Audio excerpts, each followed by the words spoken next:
Bleak House by Charles Dickens, Chapter 64, Beginning the World. The term had commenced, and my guardian found an intimation from Mr. Kenge that the cause would come on in 2 days. As I had sufficient hopes of the will to be in a flutter about it, Alan and I agreed to go down to the court that morning. Richard was extremely agitated, and was so weak and low, though his illness was still of the mind, that my dear girl indeed had sore occasion to be supported. But she looked forward a very little way now to the help that was to come to her, and never drooped. It was at Westminster that the cause was to come on. It had come on there, I dare say, 100 times before, but I could not divest myself of an idea that it might lead to some result now. We left home directly after breakfast to be at Westminster Hall in good time, and walked down there through the lively streets, so happily and strangely it seemed, together. When we came to Westminster Hall, we found that the day's business was begun. Worse than that, we found such an unusual crowd in the Court of Chancery that it was full to the door, and we could neither see nor hear what was passing within. It appeared to be something droll, for occasionally there was a laugh and a cry of "Silence!" It appeared to be something that made the professional gentlemen very merry, for there were several young councillors in wigs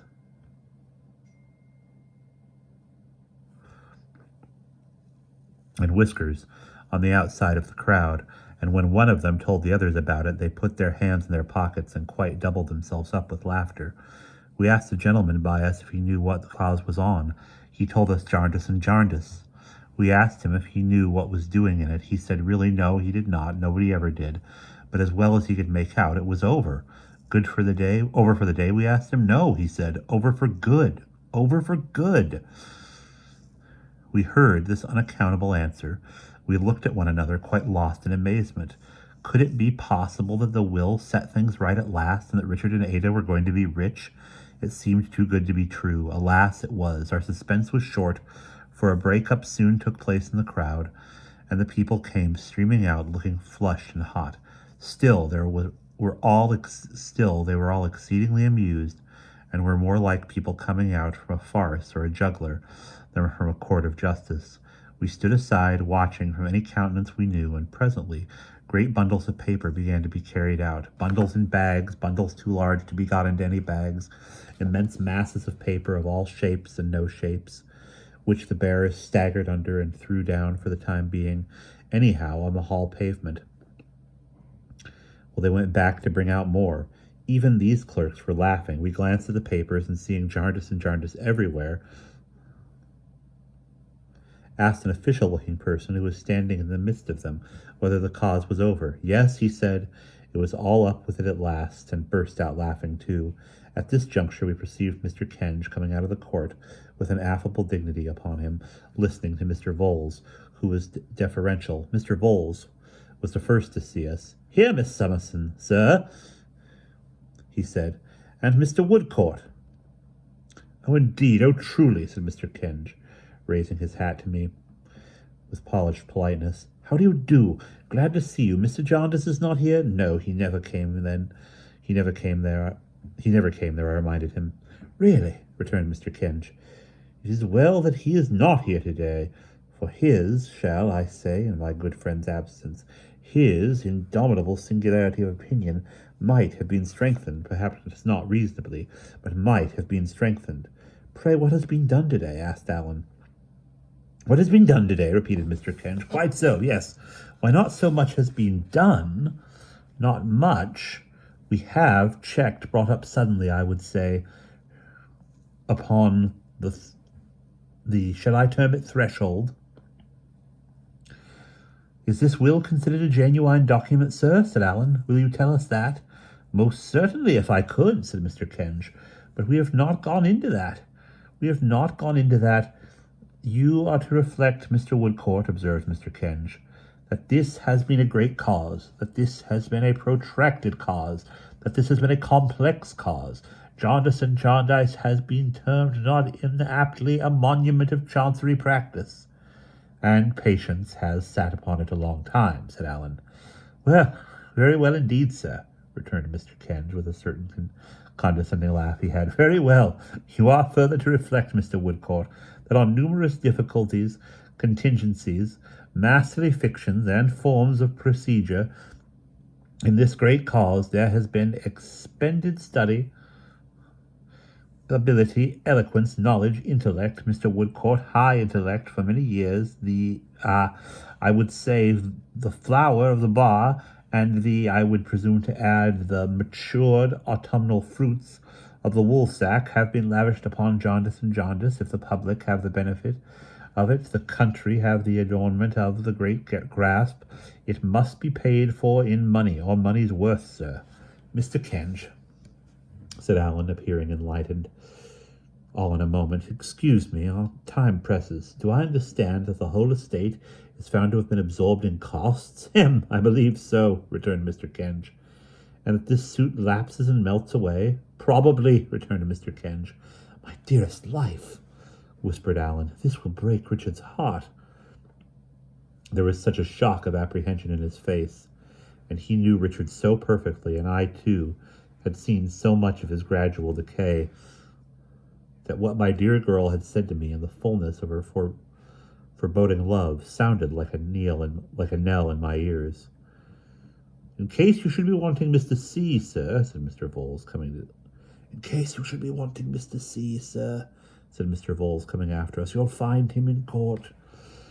I left him there resting myself a little. Good day, sir. Good day, Miss Summerson. And his black, buttoned-up, unwholesome figure glided away to the low door at the end of the hall. My dear love, said Allan, leave me for a little while.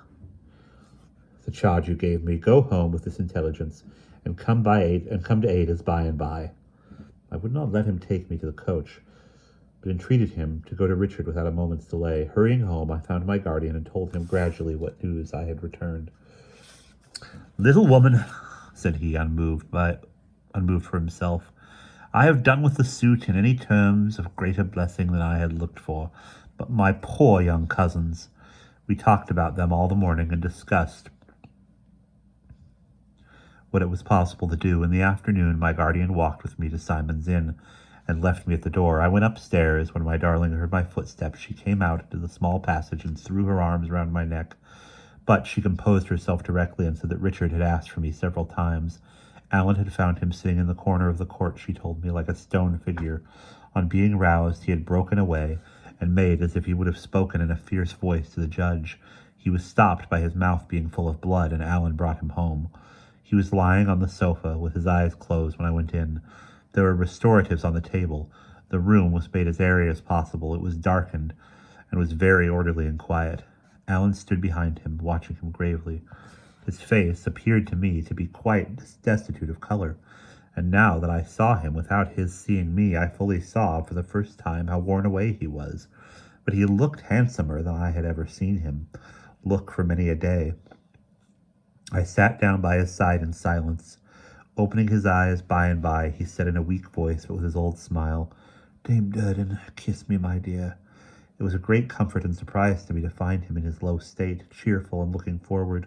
He was happier, he said, in our intended marriage than he could find words to tell me. My husband had been a guardian angel to him and Ada, and he blessed us both, and wished us all the joy that life could yield us. I almost felt as if my own heart would have broken when I saw him take my husband's hand and hold it to his breast. He said several times that he would be present at our marriage if he could stand upon his feet. Ada would contrive to take him somehow, he said. Yes, surely, darling. Yes, surely, dearest Richard. But, as my darling answered him thus hopefully, so serene and beautiful with the help that was to come to her so near, I knew it was not good for him to talk too much. And when he was silent, we were silent too. Ada leaned upon his pillow, holding his head upon her arm. He dozed often, and whenever he awoke without seeing him, said first of all, Where is Woodcourt? Evening had come on when I lifted my eyes and saw my guardian standing in the little hall. Who is that, Dame Durden? Richard asked me. The door was behind him, but he had observed in my face that someone was there. I looked to Allan for advice, and he nodded. Yes, bent over Richard and told him, My guardian saw what passed, came softly by me in a moment, and laid his hand on Richard's. "Oh, sir," said Richard, "you are a good man, you are a good man," and burst into tears for the first time. My guardian, the picture of a good man, sat down in my place, keeping his hand on Richard's. "My dear Rick," said he, "the clouds have cleared away, and it is bright now. We can see now. We were all bewildered, Rick, more or less. What matters? And how are you, my dear boy?" "I am very weak, sir, but I hope I shall be stronger. I have to begin the world." "Ah, truly well said," cried my guardian. "I will not begin it in the old way now," said Richard with a sad smile. "I have learned a lesson now, sir. It was a hard one, but you shall be assured indeed that I have learned it." "Well, well," said my guardian, comforting him. "Well, well, well, dear boy." "I was thinking," resumed Richard, "that there is nothing on earth I should so much like to see as their house, Dame Durden's and Woodcourt's house. If I could be removed there, when I begin to recover my strength, I feel as if I should get well there sooner than anywhere." "Why, so have I been thinking so, Rick," said my guardian, "and our little woman likewise. She and I have been talking of it this very day. I dare say her husband won't object. What do you think?" Richard smiled and lifted up his arm to touch him as he stood behind the head of the couch. "I say nothing of Ada," said Richard, "but I think of her, and have thought of her very much. Look at her. See her here, sir, bending over the pillow, when she has so much need to rest upon it herself. My dear love, my poor girl." He clasped her in his arms, and none of us spoke. He gradually released her, and she looked upon us, and looked up to heaven, and moved her lips. "When I get down to Bleak House," said Richard, "I shall have much to tell you, sir, and you will have much to show me. You will go, won't you?" "Undoubtedly, dear Rick." "Thank you." Like you, said Richard. "But it's all like you. They have been telling me how you planned it, and how you remembered all Esther's familiar tastes and ways. It will be like coming to the old Bleak House again, and you will come there too, I hope, Rick. I am a solitary man now, you know, and it will be a charity to come to me. A charity to come to me, my love," he repeated to Ada, and gently passed his hand over her golden hair, and put a lock of it to his lips. "It was a troubled dream," said Richard, clasping both my guardian's hands eagerly. "Nothing more, Rick, nothing more.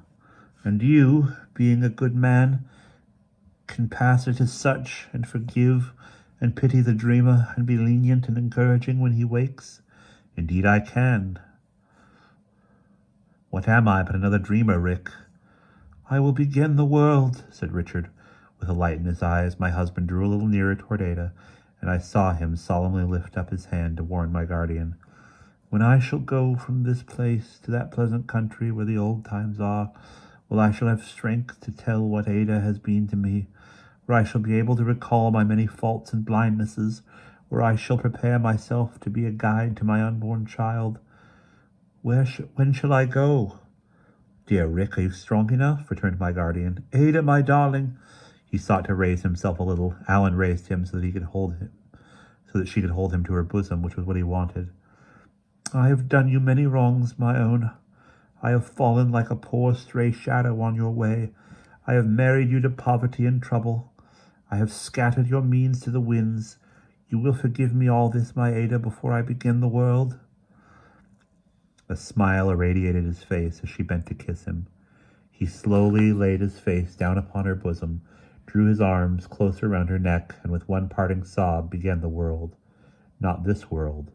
Oh, not this, the world that sets this right. When all was still, at a late hour, poor crazed Miss Flite came weeping to me and told me she had given her birds their liberty. And that is the end of chapter 64.